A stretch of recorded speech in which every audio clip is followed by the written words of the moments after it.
Hello everyone, how are you students आज हम कन्यादान चैप्टर का 5th क्वेश्चन पढ़ेंगे। ठीक है, जो मैंने कल आपको होमवर्क में भी दिया था। क्वेश्चन था कि माँ ने अपनी बेटी को क्या क्या सीख दी। माँ ने अपनी बेटी को क्या क्या सीख दी। ठीक है,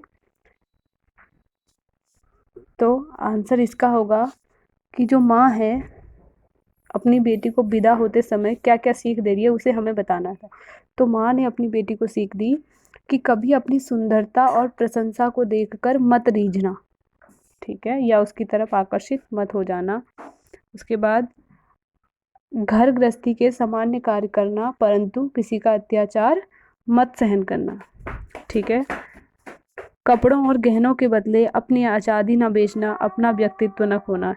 यानी कि माँ जो कहती है अपनी बेटी से कि किसी की प्रशंसा सुनकर उसकी तरफ आकर्षित मत हो जाना, क्योंकि जिस तरह से पानी में जो होती है छाया एक समान नहीं रहती। जैसे अगर पानी, माँ कह रही है अपनी बेटी से कि अगर पानी में तुम अपना चेहरा देखोगी तो उस चेहरे को देखकर रीझ मत जाना, क्योंकि जैसे ही पानी हिलेगा तो वह छाया जो आपकी प्रतिछाया उसमें दिख रही है वह भी टेढ़ी मेढ़ी हो जाएगी या वह भी बदल जाएगी। तो उसी प्रकार आज समाज के या ससुराल पक्ष के लोगों का व्यवहार होता है जो एक तरह से स्थिर नहीं रहता। तो माँ कहती है कि किसी की प्रशंसा के खातिर तुम अपना व्यक्तित्व मत खो देना। ठीक है, आगे माँ अपनी बेटी को सीख देती है कि अपनी सरलता और भोलेपन को इस तरह से प्रयोग मत करना या इस तरीके से किसी को अपना भोलापन मत दिखाना कि लोग जो हैं या लोग या समाज या ससुराल पक्ष के लोग उस चीज़ का गलत ढंग से लाभ उठाएं या उसको गलत रूप से प्रयोग करें। ठीक है, तो जो माँ होती है वह कहती है अपनी बेटी से कि लड़की हो ना, पर लड़की जैसा दिखाई मत देना। यानी कि लड़की हो, तुम कोमल हो, शील हो, सुंदर हो, लेकिन लड़की जैसा दिखाई मत देना। दुनिया के सामने या समाज के सामने अपनी कोमलता को उजागर मत करना। ठीक है, उसके बाद अगला क्वेश्चन था कि आपकी दृष्टि में कन्यादान की के साथ दान की बात करना कहाँ तक उचित है। यानी कि एक बेटी को दान देना या उसके दान की बात कहना कहाँ तक उचित है। तो हमारे समाज में या भारतीय संस्कृति के अनुसार जो होता है, कन्यादान की प्रथा जो है प्राचीन है या पुराने समय से चली आ रही है, जिसमें क्या होता है कि लड़का जो दूसरे परिवार का होता है वह लड़की को विवाह करके अपने बंधन में बांध कर अपने घर ले जाता है।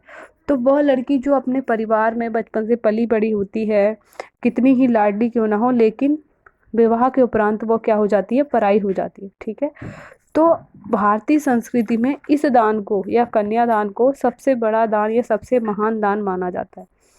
किंतु यह दान की बात वहीं तक उचित है जब ससुराल पक्ष के लोग या समाज के लोग उस दान को संभाल कर रखें। अर्थात जो उनको पुत्र वधू उनके पास है या उनके साथ वो लेकर आए हैं, उस पुत्र वधू को या उस बहू को या उस बेटी को खुश रखने का वो क्या करें, प्रयत्न करें। कैसे खुश रखने का प्रयत्न करें? जिस प्रकार से कन्या के जन्म होने पर उसे घर की लक्ष्मी माना जाता है। जैसे कहते हैं कि घर में जब बेटी पैदा होती है तो लोग कहते हैं कि घर में लक्ष्मी पैदा हुई है।